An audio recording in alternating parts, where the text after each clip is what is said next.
Hi, you're listening to the Stefan Livera podcast focused on Bitcoin and Austrian economics.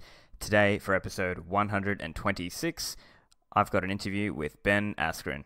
But first, let me introduce the sponsors of the show. So firstly, Kraken, one of the world's longest standing and best exchanges for Bitcoin. They offer a high quality platform. They've got high trading volume, low fees, no minimum or hidden fees. You want to be somewhere with good liquidity as well. Kraken offer 24/7 support. They've got best in class accounting, reconciliation and reporting. And recently they've got Kraken Pro mobile app, delivering all the security and features you love about Kraken in a beautiful mobile-first design for advanced Bitcoin trading on the go. Don't forget there's Kraken OTC Desk for more private, personalized service for large block trades, and there's Kraken Margin, long and short up to 5x, and futures up to 50 times leverage to benefit from price swings or hedge your price risk. Go to kraken.com to sign up. This podcast is also brought to you by Unchained Capital. Unchained Capital is a Bitcoin financial services company empowering customers with unprecedented financial freedom and control. They're using multi-signature and they've got an approach to collaborative custody, giving their users control over their private keys as well as the benefit of a financial partner and financial services. Unchained offer 2 of 3 vaults. These are a great option if you're thinking through how best to secure your Bitcoin. You can use Trezor or Ledger, and you can also access liquidity without selling your Bitcoin because Unchained offer collateralized loans. So all Bitcoin is stored on-chain in dedicated multi-sig addresses. The Bitcoin is never rehypothecated, and you can also share in the security by holding 1 of 3 keys. I'm really impressed with Unchained. They're offering excellent services. They've released valuable content and open source tools such as Caravan. They've got more to come in the future, so I think you'll enjoy partnering with them. Go learn more at unchained-capital.com. Next up, Bitcoin Outlet. Bitcoin Outlet delivers rare and extraordinary merchandise to warriors of Bitcoin. Outstanding design is not blindly slapping your logo on any object available. At Bitcoin Outlet, every product they carry is a work of art with a thoughtful design. In keeping with the ethos of Bitcoin, all products created at Bitcoin Outlet are limited edition. Once a product sells out, that's all, folks. So when you purchase something from Bitcoin Outlet, you'll be one of the only people in the world who have it. Bitcoin Outlet is a sister company to Canada's Bull Bitcoin. Both companies Bitcoin maximalists through and through. Bitcoin Outlet only supports Bitcoin, so this core belief has led them to align with other unapologetically maximalist companies. So if you want to rock some merch from a designer with actual moral compass and unwavering maximalist views, head to bitcoinoutlet.com and grab yourself some of the best damn merch on the planet. Use coupon code LIVERA for 21% off anything in store. Check out givebitcoin.io, the easiest and safest way to get your friends and family into Bitcoin. Take it from me, I've given Bitcoin to people before and they lost it. They just didn't know what they were receiving. That's why I see huge value in Give Bitcoin. Basically, you give, you time lock, and you educate. You time lock for 1 to 5 years, and then Give Bitcoin is delivering a world-class curriculum with input from many well-known Bitcoiners. I'm also an advisor with a small equity stake and I'm assisting with the curriculum also. Don't forget, you can also get Bitcoin as a present for birthdays, Christmas, bar mitzvahs, graduation, weddings. Put Bitcoin on your wish list at givebitcoin.io.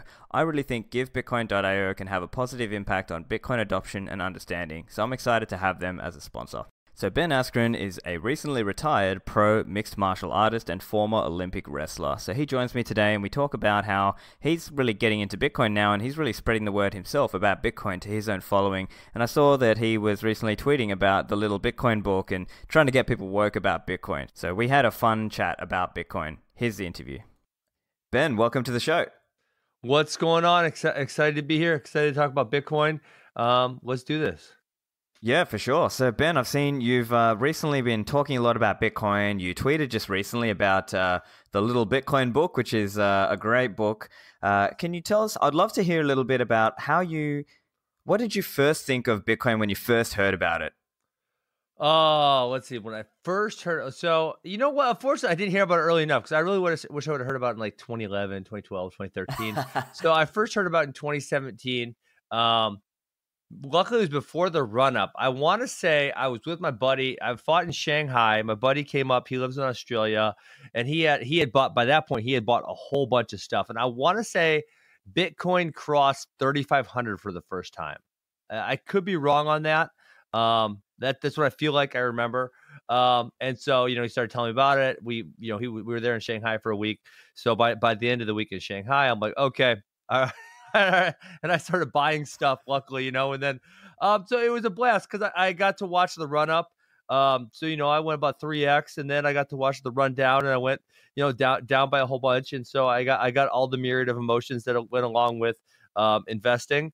And, but I see it as kind of a long-term solution to some of the problems that we have in our world. And so I'm all in for the long haul. So I think most people come to it, they're very skeptical, right? They normally think of it like, oh, that's a scam, whatever. What was it that turned you around from that view? Oh, well, I feel as though I'm open-minded just right off of the bat. And so I I don't, and maybe, maybe it is also because the guy who I was speaking with is a close friend and very trusted, and I also find him to be very intelligent. So when he says something, I generally listen. Not like I'm like whatever he says is his truth, but I'm going to listen with open ears. Um, but man, I just saw some of the obvious use cases. Obviously, I'm an end the Fed type of guy. I voted for Ron Paul in 2012. I see how our financial services system takes advantage of us immensely. I see the flaws in having a Federal Reserve. I love the freedom that Bitcoin gives us.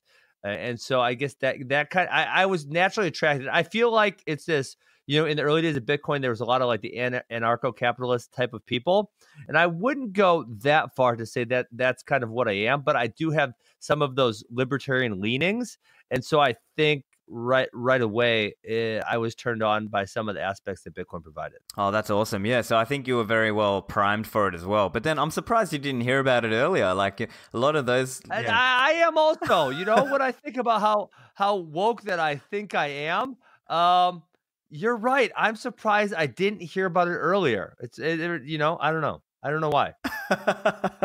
That's awesome. So then tell us a little bit about your experience learning about Bitcoin. What were some of the resources that you used? Like your friend, did he recommend stuff to you? Yeah, so I started reading a handful of books right away. Let's see. They're on my shelf. Can I see them? I know the Internet of Money was an easy one that came up right away. Man, I'm not seeing any of those around. Anyways, I read about three to five books right away. Started following the proper people on Twitter and whatnot. I mean, you can gather so much information from Twitter, right? Listening and reading. And so, yeah, just started doing my own research. And like I said, a lot of what Bitcoin provides jived with what I thought about the world already in my worldview. And so it was easy. Yeah, that's great. And well, one thing I find with Twitter is you can often be misled. You can find a lot of misinformation on Twitter as well. So how did you filter out the good from the bad? Oh, well, the good, the bad. Well, the good, the bad, and the ugly. I would say on Twitter, you take an aggregate of everything, right? Obviously, there's some people, if you follow them, you start realizing who kind of knows what they're talking about and who's totally full of crap. And I think Twitter really, and really the internet allows you to follow things all the way to the end, right? So you see someone say something, you click on a link, you search for that. I don't know about this. This seems like this guy's totally full of crap.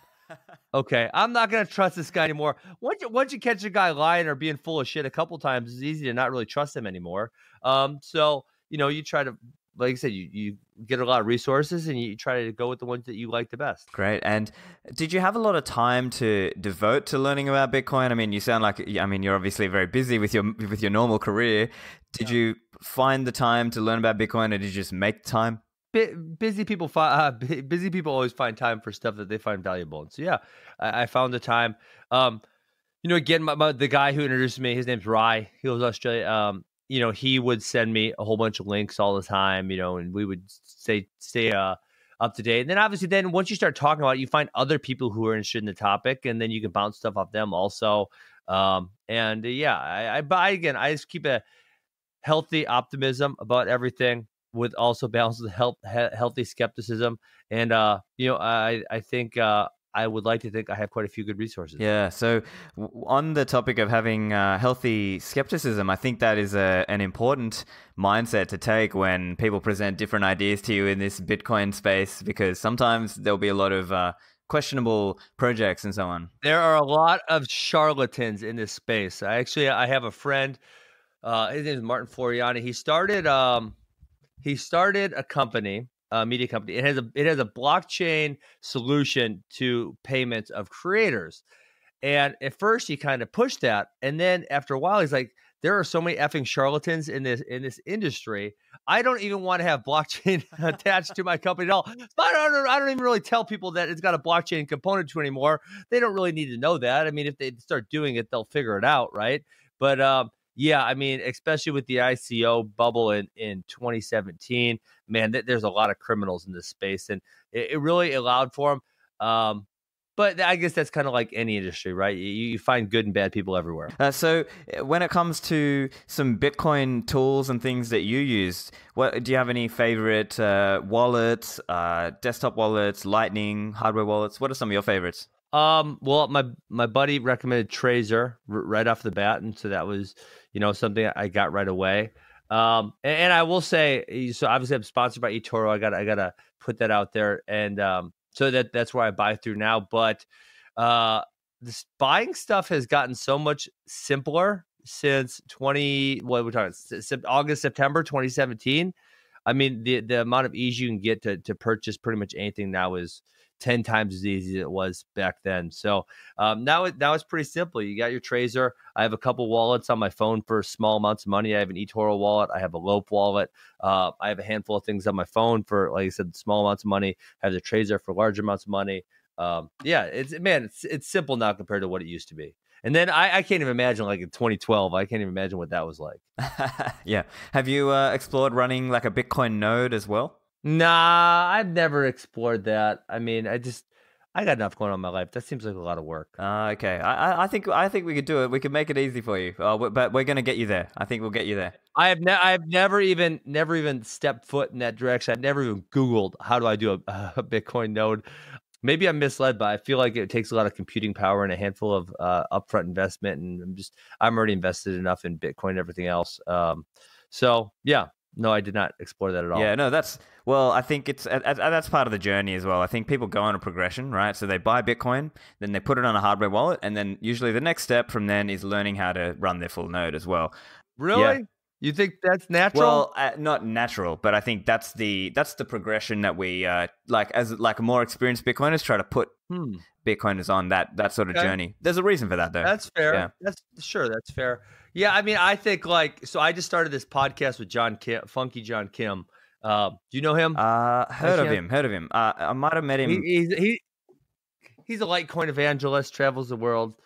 So we said, but I think a lot of people, so obviously you do a Bitcoin podcast.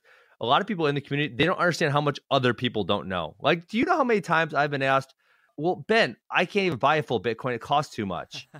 And I'm like, no, you don't have to buy. You don't have to buy a whole Bitcoin. You can buy anything. You buy $10, $100, whatever you want, really. And just like simple questions like that. So our first two episodes is what is a Bitcoin. The second episode, which we just released, was how do I buy Bitcoin? What is an exchange and what is a wallet? So we're trying to explain some of these really simple things because I think lots of times people who are in the space they take for granted how easy stuff is once they already know, and they forget like when people don't know. I mean, even me, sometimes when you have your Trezor do say a firmware update or something, you're like, oh shit, am I going to lose all my money right now? I mean, like it's just kind of scary. So yeah, trying to simplify stuff for people. Yeah, that's totally a great point, and I think that's absolutely a great focus that most of us need to have. I think one good point. Oh my God.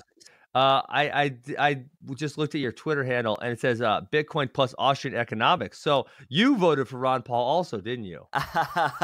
If I could, I would. I'm in Australia, but oh, so that's where my buddy lives in Australia. He lives in Newcastle. The guy who introduced me to Bitcoin. Oh, okay, that's like 2 hours drive north of me. Yeah, that's awesome. Cool. But yeah, I like that you mentioned around a lot of the difficulty around like even when you're doing a firmware update on your Trezor, for example. One thing that people don't understand when they're first getting into this is that you write down those 24 words and that is your backup. So even for your future transactions, right, they don't realize, I don't need to do another backup. That is it. So yeah. What are some other things that you think were difficult for an outsider to understand around Bitcoin, that maybe it's volatile? What would you normally say if you get someone who says that? I guess what I would say, no, I wouldn't say that it's volatile. What I would say is a lot of Americans, because they haven't had some of the difficulties that other countries or other parts of the world have had, they don't really see the need for Bitcoin, right? The US dollar has been fairly stable, right? There's been obviously a slow depreciation in value, But for what it's worth, it has been fairly stable. They're not having hyperinflation. They're not having runs on the banks like has happened in Iceland or Cyprus or Venezuela, right? So they don't see that. They have access to banks very easily. It's not like you're in Indonesia, which has a huge portion of unbanked people. So they're not seeing those problems that other parts of the world have. That, like I said, that when you know those things, when you're educated on those topics, it's like, oh, duh, Bitcoin makes so much sense. Yeah, and I think there are a couple examples even in the little Bitcoin book as well, where they point out like remittance or even being able to leave the country. Remittance is a huge one. I mean, I spent a lot of time in Asia. I fought for 4 years exclusively, and I spent time in both Singapore and a lot of time in Singapore, sometime in Hong Kong. But you see, like on Sundays, there's the huge migrant communities which have migrant labor, and usually on Sundays they go gather and they send remittances, and you realize, holy shit, these remittances, they take a week to get there. The Western Union or whatever similar thing charges them ungodly fees of 10, 12, 15%. And so you see, oh, wait, they can send Bitcoin with like a 0.0001% fee, and it gets there in 5 minutes or 10 minutes. Oh my gosh. Like, yeah. So yeah, I see like I saw those things right away, and it made so much sense. Yeah, I think most people haven't experienced what it's like to be totally free and being able to send that money around anywhere, right? As you say, very few people really understand Bitcoin, and so they're used to this world of normal bank transfers, and then you send money and then you wait for weeks or for days maybe, and then they might block you, right? Or then there might be some screw up with the transfer. Yeah. I mean, even a bank wire takes like 3 days. Like, holy shit, it's 2019. How does this effing process take 3 days? It's absurd. It's totally absurd. So speaking of very quick settlement, Ben, have you heard or listened much around the Lightning Network? I mean, I kind of know what it is, but no, I couldn't give you an in-depth explanation of the Lightning Network at all. No, that's totally fine. Yeah, I'm not expecting you to have like a super detailed knowledge on these things, but just curious to know, where you're at and what you're thinking about that, because the Lightning Network also, I think, is a very powerful ability to very quickly send money and still settle it back down to the Bitcoin blockchain as well, and so that. I view that as like a real game changer in terms of being able to very quickly increase our ability to send money anywhere around the world and just like settle it really quickly. Yeah. So if I know this topic right, Lightning Network was first tried out by Litecoin.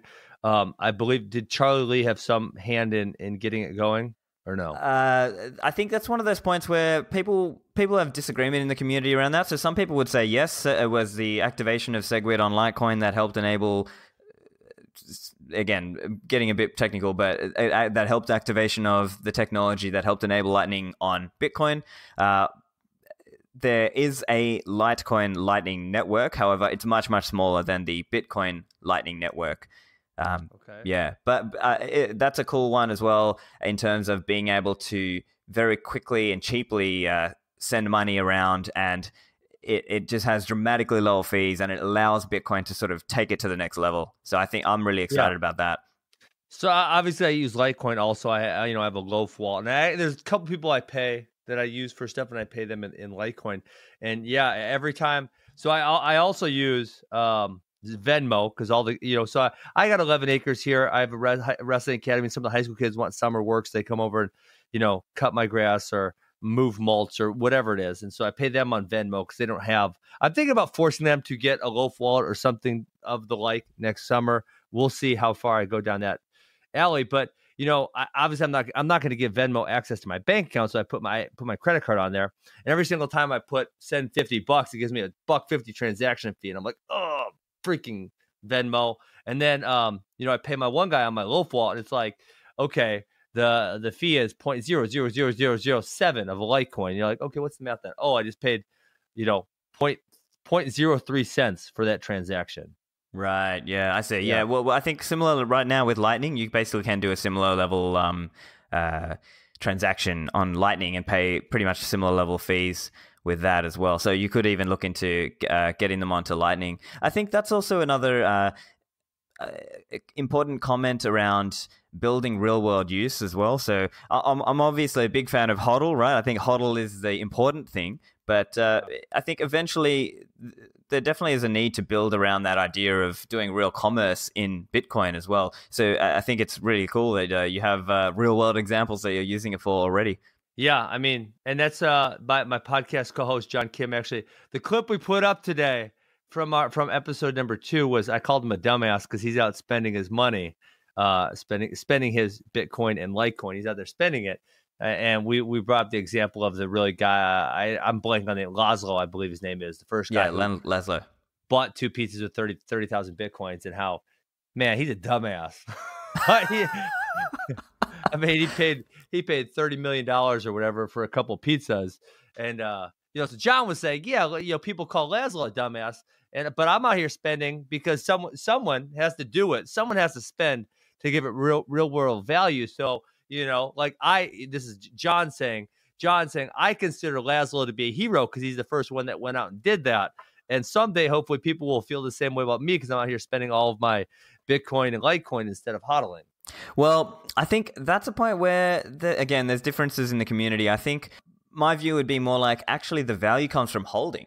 And you know what? I had this argument with my brother last week. You want to hear how it goes? Yeah, let's hear it. So this is, again, I will never ever claim to be the most knowledgeable person about Bitcoin, but Max, my brother, was saying that, and he does hold some cryptocurrencies and Bitcoin.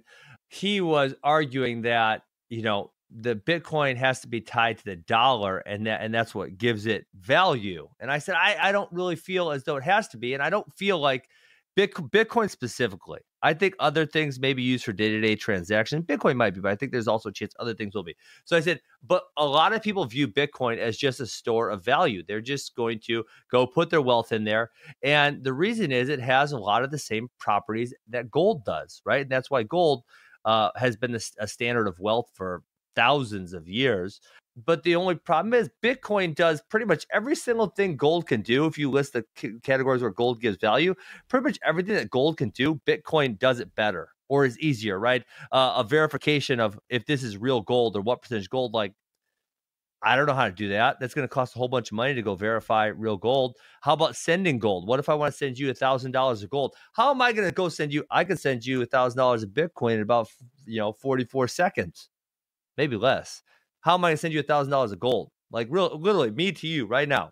It's going to be tough. I mean, I'm going to have to figure out how to divide it up. I'm going to have a gold cutting machine, I'm going to weigh it. I'm going to figure out what the rate is. I'm going to go to the post office. I'm going to ship it to you. It's going to get there in a week. You know what I'm saying? Think about the 100%. Complexities in that. So every single thing that gold did, Bitcoin has the same aspects, just better. I mean, you talk about how there's not a high quantity, right? There's only 21 million Bitcoin ever, probably less because a whole bunch were lost.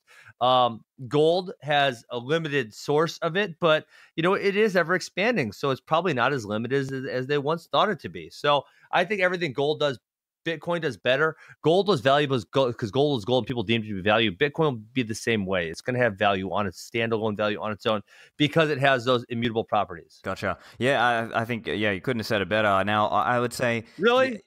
Come on, give me some criticism there. Make me better. Well, no, I think that one point I would add to what you were saying is the other way you could have done it is go through a custodian, right? But now what are we doing? We're trusting somebody else, right? And then that's anti the ethos, right? The ethos here is you want to verify yourself. You don't want to just trust that somebody else is going to hold the gold for you and that they're going to measure it correctly, that they're going to verify it for you. You've got to do it yourself. And that's why this whole idea of, you hold your own keys and you run your own node. And that's very much, I think, the ethos of Bitcoin and what we try to really teach newcomers. Okay, give me the elevator pitch on why I need to do my own node, because I've never considered it. And you this is like the third time you've pushed on this episode. So you give me the sales pitch on why I need to do my own node, because I feel pretty secure. I got it somewhere here in my presence in my house. I have my Trezor wallet. It's got money on it. If I had a lot more money, I would probably use a Casa Hodl or something even more secure. But as is, I don't really see anyone else having access to my money. So why do I need to run a node? Yeah, great. Great question. Happy to answer it. So let me put it this way. Right now, you can either use your own node or you can trust somebody else to run the node for you. So let me put it simply. What do you mean by that? So define that. So what the full node does is it basically checks that you really do hold that Bitcoin. So for example, Trezor, now they're probably not lying to you, but Trezor or Ledger or one of these other companies who are running that, they could lie to you. They could tell you, hey, Ben. Really? How would you know? You're right. I don't know. So the ethos with Bitcoin is when you run the full node, what that's doing is it's checking all the rules of Bitcoin. It's checking that no one has inflated the supply beyond 21 million, etc.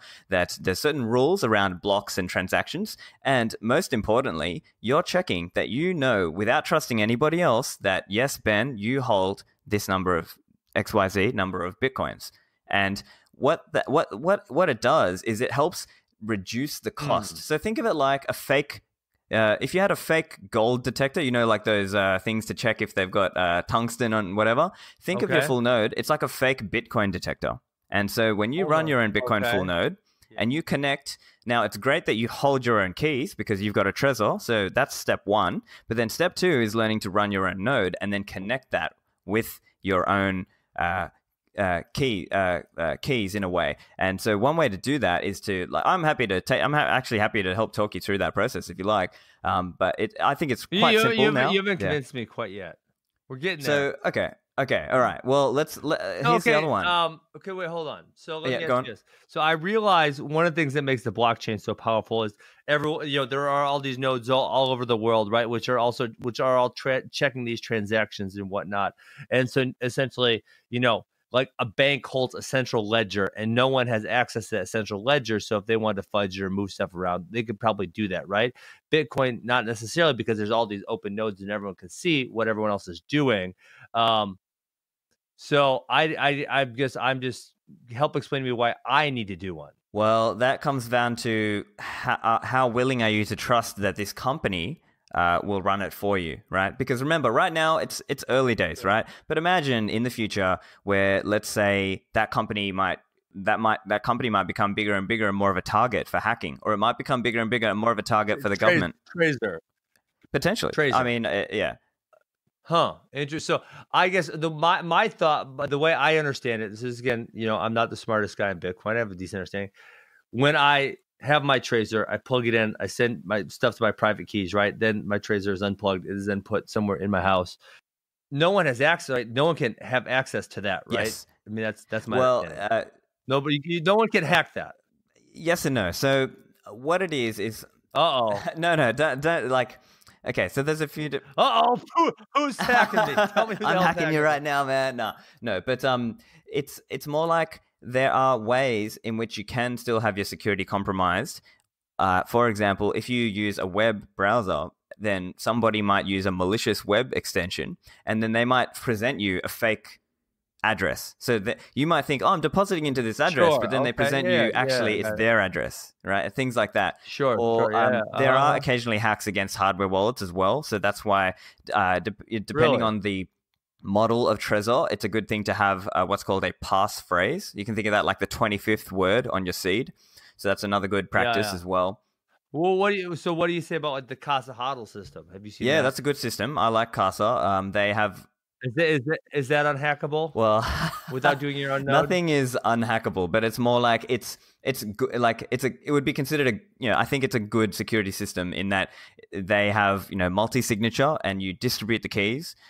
So there are a few providers out there. So Casa, one of my podcast sponsors, is Unchained Capital. They're doing a 2 of 3 setup, and it's also possible to create your own multi-signature as well if you're using other software like Electrum or Caravan now as well. Oh, I'm not that educated on this. Yeah. Oh, look, I think I can't make my own. No, but I think it's over time it'll get there. It's going to get easier and easier, and companies like Casa are helping make it easy for people to hold their own keys and to run their own node as well, and ideally connect it all up so that they are. Because part of it is you want to make sure when you receive a transaction. So, for example, let's say, Ben, I'm making a payment to you, and you don't necessarily trust me. How do you know for sure that I really did send you, 0.1 Bitcoin? Well, aren't I going to see it in my wallet like 5-10 minutes later? Right, but even then, you're still trusting that whoever that provider is not lying to you. And there's also a privacy aspect to it as well. What do you mean? I mean, I don't understand. I thought once I see it in my wallet that it's there, right? No one's lying to me. Well, that's the thing, because you're trusting that the Trezor web interface is not lying to you, right? So at some point. Oh man, you are so far down the rabbit hole. Now you want to make me like stay up all night worried about shit, don't you? We're all just paranoid. Here I thought I had this really secure system for my money, and now I feel like, oh shit, I'm getting robbed. No, hold on. Like the Trezor themselves are working on something on this. It's called, as I understand, I think it's called Trezor Suite, and the idea is you can actually run your own full node and then connect your own Trezor to that.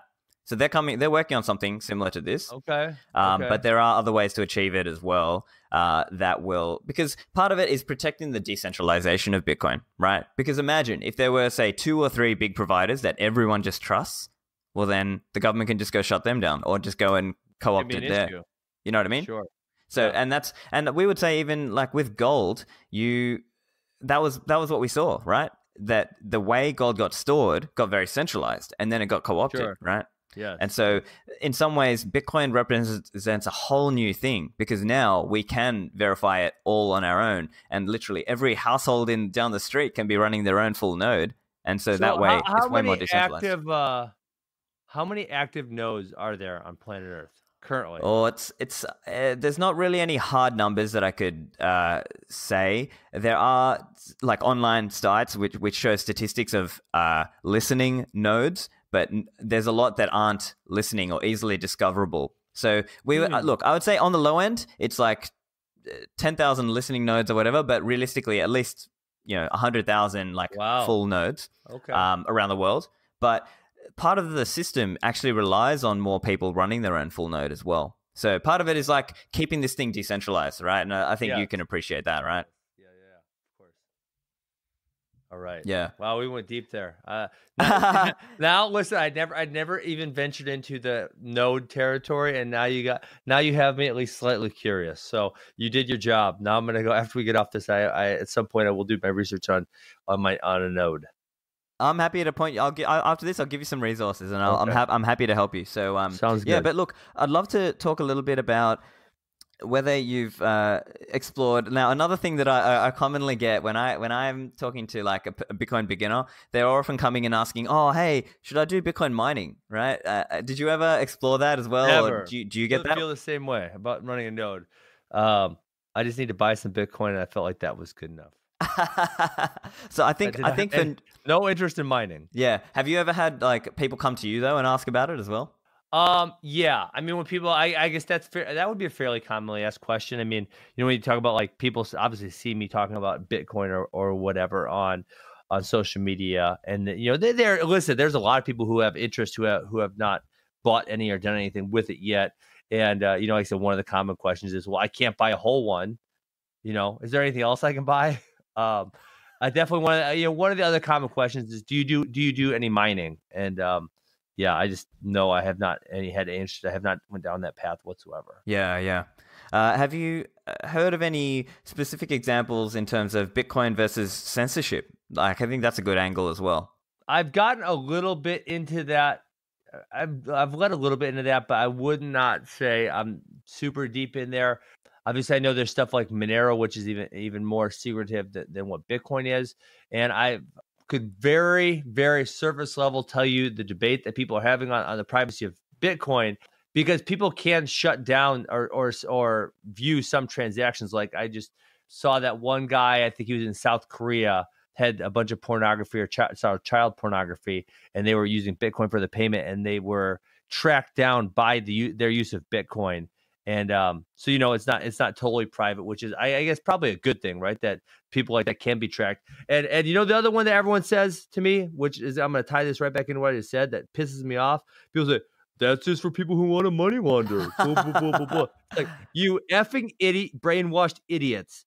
Like, do you understand? More money is laundered and more money is used illegally with a U.S. dollar bill. Then it would probably greatly exceeds what the market cap of Bitcoin even is. Like, if you don't understand that, you're so brainwashed by mainstream media, you're a moron. Get out of my face. I 100% agree with you. Don't mean to get angry or anything. No, I think you're totally right, because it's one of those things where people in the normal media, they don't want Bitcoin to win in some ways, so they just like will say whatever, and they'll just say random things and hope something sticks, right? But if you really looked Yes, in the perspective, that one drives me crazy. That one, I mean, Obama effing sent Iran $400 million of cash. Like, that stuff doesn't happen in the Bitcoin world. Give me a break.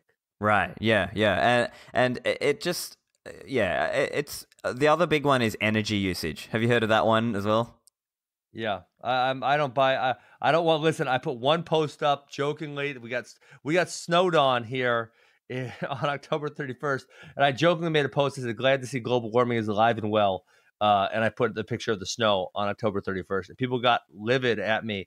And you know what? I'm actually a geography major, so I am probably significantly more educated than most people on the topic of global warming and all of the perspectives. And anyone who people treat this guy like kind of like a religion, but anyone who is certain that they know exactly what's happening with global warming, I consider them to be an idiot, because I think the world systems are so complex. And just bottom line, if you just look back historically at most scientists' predictions on what was going to happen by this year or by this year or by this year, they've almost all became false, just across the board. And so I think the better perspective is that we don't really have a great understanding of what's happening. And there's a bunch of people trying to treat it like religion, that we know exactly what's happening. And anything that produces CO2 is evil, and we must stop it. And so obviously Bitcoin produces a lot of CO2 because we have a lot of energy usage. Right, yeah. But I think it just comes back to, what do you think Bitcoin is replacing? And if Bitcoin is replacing a system that is very corrupt or very unjust, then is it worth it? And that's the question we would say. We believe, yes, it is worth it. Yes, I would say yes, absolutely. And listen, again, I think I think that the final verdict on the global warming discussion is not yet been said. I mean, I think there's a definite possibility that there's some truth. I think there's a possibility that people are way off. I think there's a possibility that there is global warming that is not man-made, right? There's all kinds of these different cycles, whether it's sun cycles, distance from the sun, angle of the earth, that play into it, right? There's just a whole bunch of things that maybe we don't fully understand yet. And again, if you look back at anyone's historical predictions, man, there's it's just littered with just ones that are just blatantly wrong. Yeah, no, I totally appreciate that. I think there's a lot of things that we have to have humility and understand that we don't actually understand as much as we think we do. And for me, I think you probably will have a similar perspective. Coming from a more libertarian mindset, we believe in more of a market solution to these things, whether they're happening or not, right? We want a market solution to them. We don't want a government top-down planner deciding what everyone else does. Yes, I agree. I couldn't agree more. Yeah, I'm 100% in. What about other athletes getting into Bitcoin? Do you have any other friends who are getting into it? There's not many. There's not many that actually talk about it. I guess, I was just on a panel at the Litecoin convention with 4 or 5 other athletes, and then the one guy who wasn't there was Russell Okung. And I guess those are the only athletes that are really into it. Listen, I'll tell you, pretty much every guy that I train with has at least they have a curiosity about Bitcoin and what it is. Some of them own it. Some of them have more knowledge than others, but I think it's kind of just general public. They're gonna figure it out over time. It's gonna become more and more mainstream, and we've already seen it become more and more mainstream.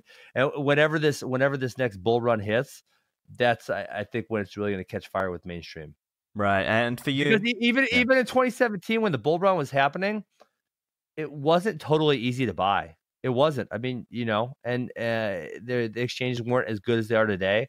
And so, say the bull run hits next spring or next summer, hopping on some type of platform to buy Bitcoin is going to be so much easier than it was 3 years ago. Yeah, that's the trend we've seen in this space, that it's sort of like there'd be a huge bull run, exchanges would get overloaded, no one could buy Bitcoin or sell Bitcoin sometimes, and then there'd be a big crash, and then the exchanges would have to let all these people go, and a lot of Bitcoin companies would have to do that too, and then we would just rinse and repeat. But it seems like the infrastructure is building a lot more, so that's definitely what I see. There's a lot more financial products built around Bitcoin. There's a lot more technological innovation going on in Bitcoin. So I think I'm positive as well. Do you think it's mostly a factor of knowing people. That's what gets people into Bitcoin, right? Like you got in from your friend. Do you think that's the real angle? Oh, what do they say? You got to see something 7 times before it really sticks. I think that's something like that's like an Yeah. advertising thing. So I think everything helps when a bull run hits and it's all over the news. That obviously helps. And then, obviously now I would venture to guess the amount of total wallets in the world now is significantly greater than in 2017 when that bull run hit. So yeah, I mean, now people know when this bull run hits, everyone's gonna be like, Ben, how do I buy it? Ben, how do I buy it? Ben, how do I buy it? I'm like, hey, you dumbasses, I told you to buy it when it was at 4,000 in January 2019. You probably should have listened to me then. Now you're gonna buy it at 10, 12, 14, 16. Who knows where they're gonna buy it at? Yeah, so I think people will know, kind of have a better idea of where to buy it at. I mean, I'm sure again when it hits, I'm gonna have 100 people asking me, where do I get Bitcoin? And be like little crackheads coming around the corner. Now, it's one thing to get people to buy, but I think it's another one is around having conviction to actually hold. What are your thoughts there? It's funny. I had this discussion with so the guy that got me into it in Australia is a very, very close friend of mine. So we talk frequently, but we had this discussion because I put out the podcast #1 with John Kim called Funky Crypto. You can find that on the Rockfin Network if you guys want to listen to that. There's a link on all my social medias.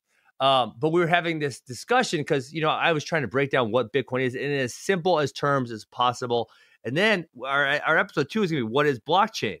And I was talking to my friend about that. He said, Ben, everybody uses email. Not one person can tell you how it works. Or, not one person that I know, right? I'm sure someone can tell me how an email works. I have no idea how an email works. I could not tell you. I don't know. You're pretty smart, so maybe you could tell me. You know? No, I don't. I'm not an expert in that. You're just in Australia. You click send. You send me an email. You don't know how it works. It just works, right? He said, Ben, people don't need to know how it works. They just need to know that it does work and they can trust it. And so I kind of feel that way with Bitcoin. It's like, are some people going to have a deep understanding? Sure, right? Does everyone need to have a deep understanding? Absolutely not. It's just like it's that damn book, Tipping Point by Malcolm Gladwell, right? The people who are in the beginning, the early movers, they are, what does he call it? I believe he calls them mavens, right? They're the mavens. They're the ones that everyone knows. Again, listen, when Bitcoin hits its next bull run, I guarantee you're going to be flooded with questions on how do I buy it. Same thing's going to happen to me, and so there are going to be people that are in the know that have ideas on how to do stuff. Not everyone is going to feel similarly. Some people will. Some people will get the bug and they'll get a deep understanding. Most people won't. Yeah, that's a challenge then, because I think part of it though is each cycle there's some people who go down that rabbit hole, and then they're the ones who build more of a conviction to actually hold. Because what happens is, as the crash happens, then a lot of people get buyer's remorse because they've overinvested, or they don't know what they're getting into, or they didn't get in with a long enough time frame. But it's anti-fragile. You read that book yet? Yeah, that's a great one. You've read it? Yeah. Oh, fantastic. Yeah. I love it. It's such a great book. So it's just like anti-fragile, we could use the Bitcoin here. He uses the restaurant industry, right? He said, if there's 100 restaurants, the next time depression hits, everyone's not going to stop eating, right? People have to eat. Will some of those restaurants go away though? And the course is yes, people will probably be eating less, they'll probably be spending less. So yeah, will some of them go? Sure. If a third of them go away and there's 66 restaurants left, the next time there's an upturn, those are the 66 best. The other 33 shut down because they suck, right? Or because they're the worst of the 100. And so then when there's the next buildup, there'll be 33 new ones that come and fill that spot. Next time there's a depression, now again, the 33 worst ones go, right? Or whatever it is, they go away.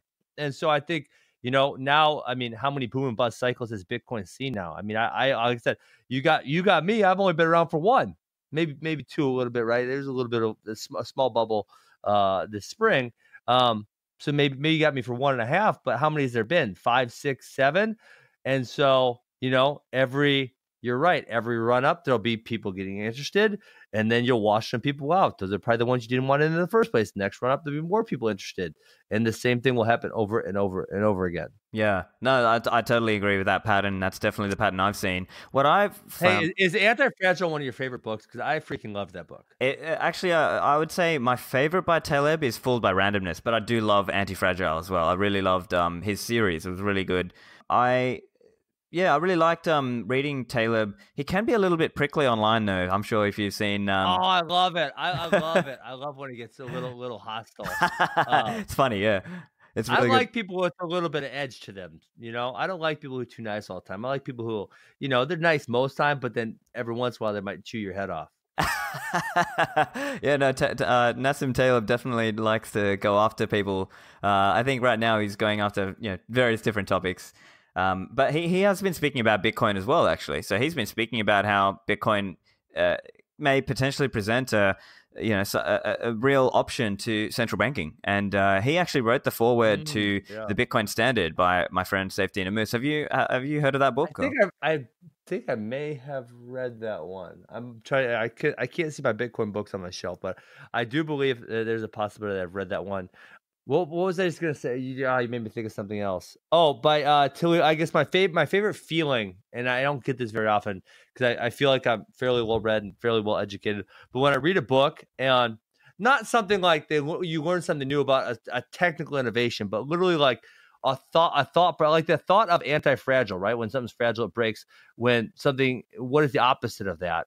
And most people would say sturdy or whatever, right? That it's strong, but and so Talib's point was that when it's shaken, it's not just strong; it actually gets stronger. The shaking helps it get right. All the ups and downs help it get stronger. And it's like, wow, I've never really thought about it that way. But obviously, he's right. And so when you read a book, like, wow, that's a really good thought process or philosophy. Why have I never had that thought before? That's not okay. That's boom. That's logged in here. It's gonna be there forever.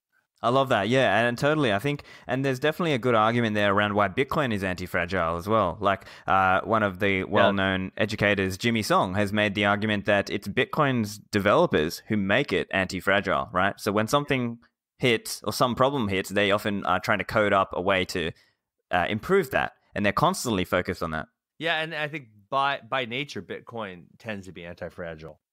Right, yeah, because I think it sort of pulls in people, and then people want to help educate other people around it, and that kind of is that process helps make it stronger as well. So for you, what was your motivation around wanting to try and get into the game of helping educate new people about Bitcoin? Because I love freedom, and it's the future, and I like helping my friends. It's that simple. No, that's great. I think it's there are people you try and reach, but I think there are certain people who it's easier to reach. Oh, absolutely. Yeah, I know exactly. I mean, those guys who they turn on CNN, Fox News, and drink a Diet Coke on the couch. I ain't trying to talk to them. They got no hope yet. They gotta figure out that Epstein didn't kill himself before I can talk to them about Bitcoin. That's great. So who are some of the people you found it easier to reach? You want me to name like specific friends of mine? Oh no, I mean like what sort of person? What sort of interests? What sort of people are they? It's obviously open-minded. People who aren't scared of disruption or to be rebels against the system a little bit. People who see flaws in the banking system.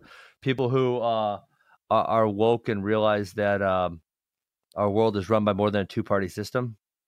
Yeah, no, that's totally it. I think I've definitely seen that as well. People who have more of a willingness to question, I think, were other people who I've noticed were more able to kind of get around that idea with Bitcoin. So, Ben, what's the plan for you going forward? Like, are you just going to keep producing podcast episodes? Have you got any other ideas around what you want to do?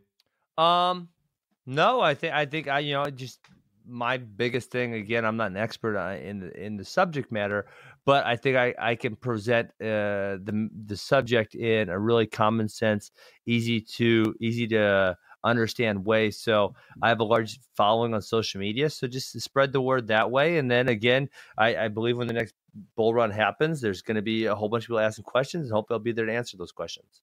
Fantastic. So, look, Ben, before we finish up, I want to make sure we finish on time.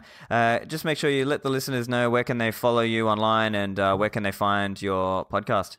Yeah, I'm just Ben Askren on both Twitter and Instagram. I post a decent amount of stuff, both social media, and then I have a channel on a network called Rockfin. It is a pay to subscribe, but I put all of my crypto podcast in front of the paywall. So if you go over there and check it out, you do not need to go behind the paywall to see the crypto podcast. Fantastic. Well, we'll include the links in the show notes. And thank you again for joining me, Ben. All right. Have a great day. All right. I hope you enjoyed that. As always, show notes and the links to subscribe to my show are at stefanlivera.com. Any feedback for me, you can email me, stefanlivera@pm.me. Thanks for listening, and I'll see you in the Citadels.